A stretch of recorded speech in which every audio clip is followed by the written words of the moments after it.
بسیار سوال قابل قبول داده. عموما مسئله پایان رفتن قلب اعصاب. دیگه شما سوال ندادید برای چی در آخر سال 2014 و اول سال 2015 دلار برای از 5.80 و 6.80 برابر. عموما با در اینجا بازیگرای علایده با همین هر خیلی آوازه و هر خیلی چهار استفاده بوده کار کرده. عموما برای پیشگیری کردن با چهارهای زمینی بسیار دست بوده.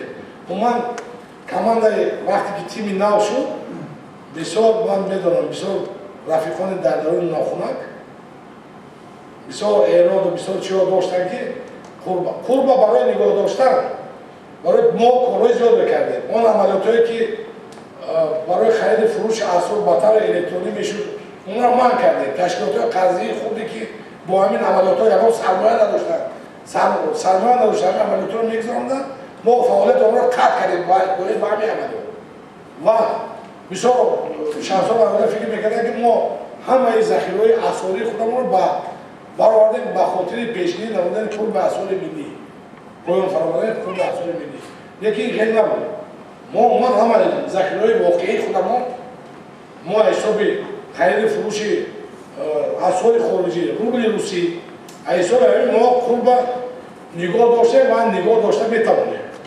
این بازار باید رو باید میکنند. برای باید پول به نگاه داشتن باید تمام مخابرات‌های داخلی جمهوری همه طرف باید فعالیت کنند. از شما سرکرده از ما سرکرده. چون که سیاست درست با مردم فهمیدن نکنه. تا آنوانی که ما احترام پول ملی را همچون گوهرک چشم نگاه نمیکنیم ما هیچ وقت به این هدف نمیرسیم.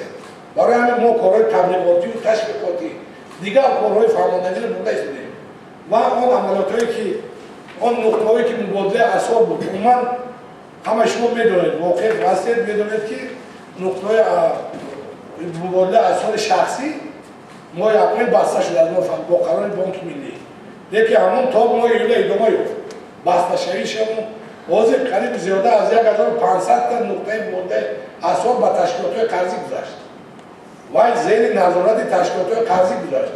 حال هم فعالیت ما را قانع کرده نمی‌تواند.